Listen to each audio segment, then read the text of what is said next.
Now moving on to California, where the trial continues for two police officers facing charges for the 2011 beating death of Kelly Thomas.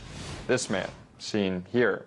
Thomas, mentally ill and homeless, was confronted by police officers on the night of July 5th, 2011.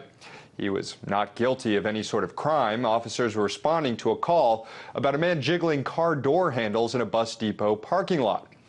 What followed was a brutal beating at the hands of 6 Fullerton police officers.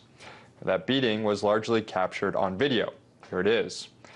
Throughout it, you can hear Thomas calling out to his father, calling out for help, saying the officers are killing him.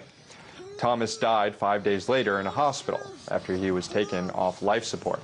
In this video, the one you're seeing here, is now the primary evidence in use against 2 former officers who are now facing charges from this beating death.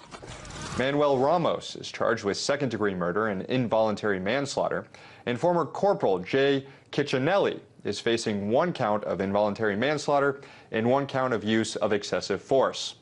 A third officer, Joseph Wolf, is charged with involuntary manslaughter. He'll be tried in a separate trial.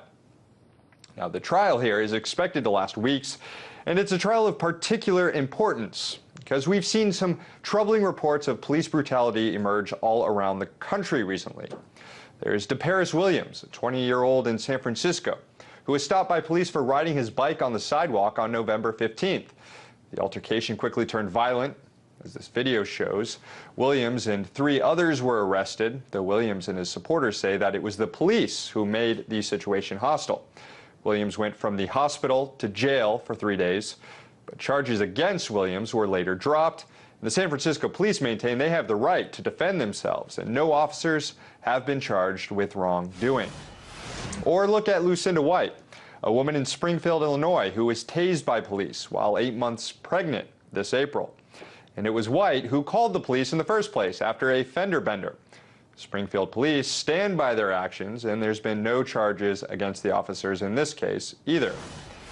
And you might remember this video of Dwight Harris, the man in the wheelchair, getting forcefully tackled by 2 Washington, D.C. Metro policemen in the spring of 2011.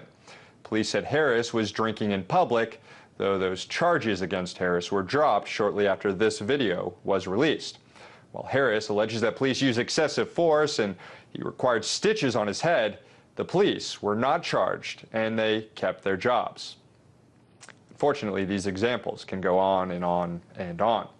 But unlike in any of those cases just mentioned, in the case of Kelly Thomas, the officers are actually facing some charges.